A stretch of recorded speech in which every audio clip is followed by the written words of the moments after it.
Esta semana damos comienzo a una nueva conmemoración del 17 de octubre y desde la Cátedra Libre Juan Domingo Perón y desde el Grupo de Estudios Políticos y Sociales sobre Peronismo Fermín Chávez no queríamos dejar de lado esta posibilidad, no solo en términos rememorativos, en términos de retorno sobre precisamente el acontecimiento fundacional de nuestro movimiento, sino también como una forma de poder, como hemos intentado hacer en las diferentes conmemoraciones, como una intervención que intente poder recuperar alguna de las tramas de sentido de ese acontecimiento y desde allí poder, en cierto modo, hacer aflorar algunos saberes políticos que nos permitan comprender ciertas tramas de sentido de nuestra contemporaneidad. Como sabemos, el 17 de octubre representa ese momento fundacional a partir de la movilización popular en la búsqueda, en el intento de retorno del líder, y precisamente, como sabemos, este acontecer no es una mera transformación, no es un mero cambio, sino que precisamente esta irrupción de las mayorías sociales, de los cabecitas negras, esta irrupción, como relata Scalabrini Ortiz, del subsuelo de la patria sublevado, representó una ruptura profunda dentro del tejido de la nación, es decir, no fue un mero cambio, sino que implicó un quiebre político, un quiebre social, un quiebre cultural, un quiebre económico, un quiebre epistemológico, en tanto y en cuanto actores relegados dentro del imaginario oligárquico, dentro de lo que había sido el país programado por la élite dirigente, emergían de manera inesperada, como podemos ver que relatan los diferentes cronistas, de manera inesperada precisamente en la vida pública argentina. Bueno, obviamente en este sentido lo primero que vemos es precisamente el carácter de profunda transformación de este acontecer, de este 17 de octubre, encarnado en las mayorías sociales y en cierto sentido representativo de, digamos, un momento de decisión respecto del imaginario oligárquico, es decir, de ese proyecto diseñado por las élites dirigentes, de alguna manera vinculado a un imaginario mucho más restrictivo respecto de la ciudadanía. Emergía claramente el proyecto justicialista como un proyecto completamente diferente y especialmente de carácter comunitario. En este sentido, la aparición del peronismo implicó una nueva forma de interpretar la realidad nacional y también y especialmente una nueva forma de comprender la identidad nacional. En tanto y en cuanto ya de algún modo se abandonan los lastres liberales que había tenido el proyecto oligárquico, y claramente se da una correspondencia entre identidad nacional y comunidad. Es decir, claramente lo que empieza a constituirse como plexo de sentido es la idea de pueblo como sujeto soberano. En este punto, claramente la emergencia de un movimiento de estas características implicó también la necesidad de la conformación de un pensamiento que se le corresponda. Y en este marco es que aparece toda la significación de la labor de Perón, no solo como un conductor político, como un líder político, sino también con la idea de un referente político que construye un sistema de ideas que sea el armazón que en cierto modo contenga al movimiento justicialista. Es decir, hay también en Perón claramente no solo una tarea estrictamente de liderazgo político, sino que ese liderazgo se sostiene en el marco de una nueva pedagogía política, en lo que, como Marechal señalaba de manera muy precisa, se trató del traslado o la transformación de la masa en un pueblo esencial. Es decir, lo que va a configurarse en esa primera matriz justicialista es precisamente una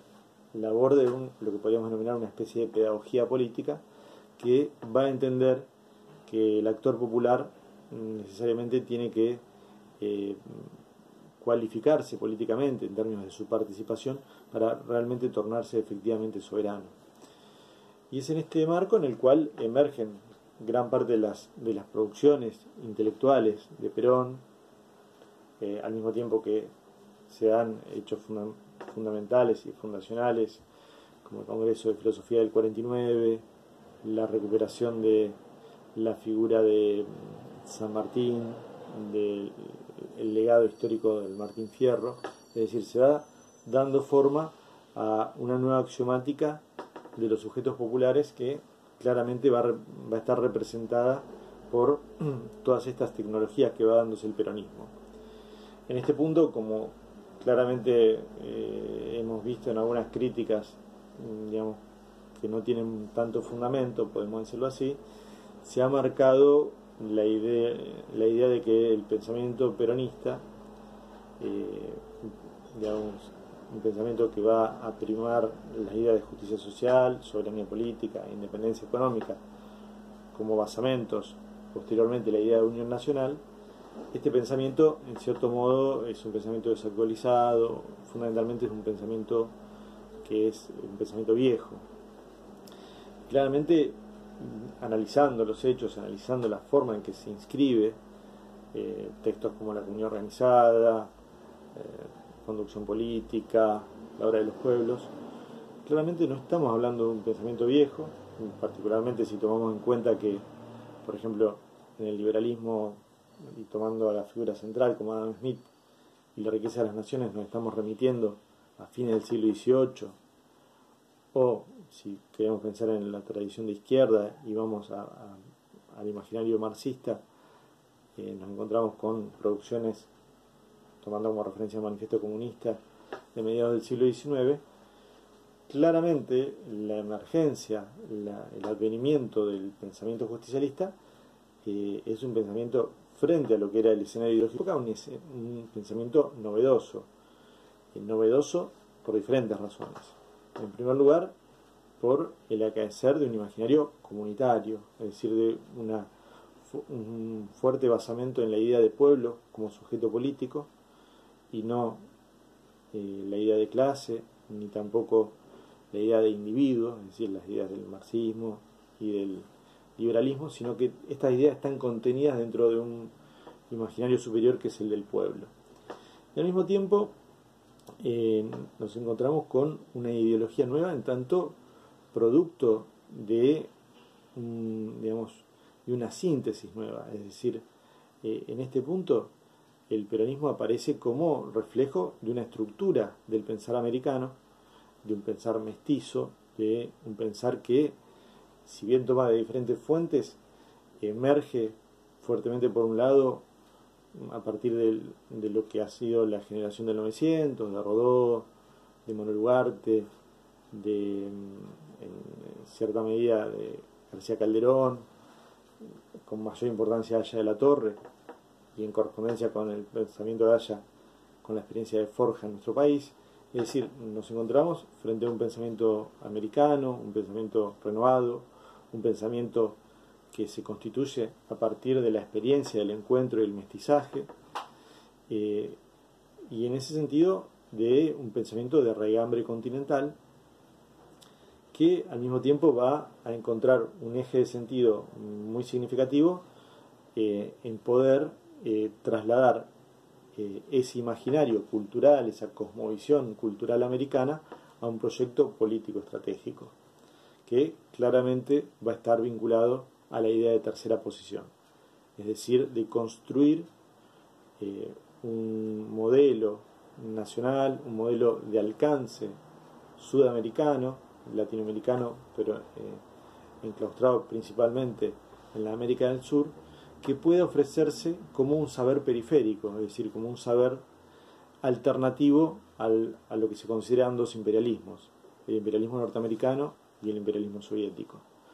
En este sentido, consideramos que se da nuevamente una plena vigencia de estos saberes que emergen con nuestro movimiento, en tanto y en cuanto nos encontramos con precisamente un saber que emerge de los pueblos, pero que al mismo tiempo está fuertemente, inescindiblemente vinculado a un proyecto de liberación, es decir, un proyecto que apunta a la autonomía comunitaria de los actores mayoritarios de la sociedad, pero siempre desde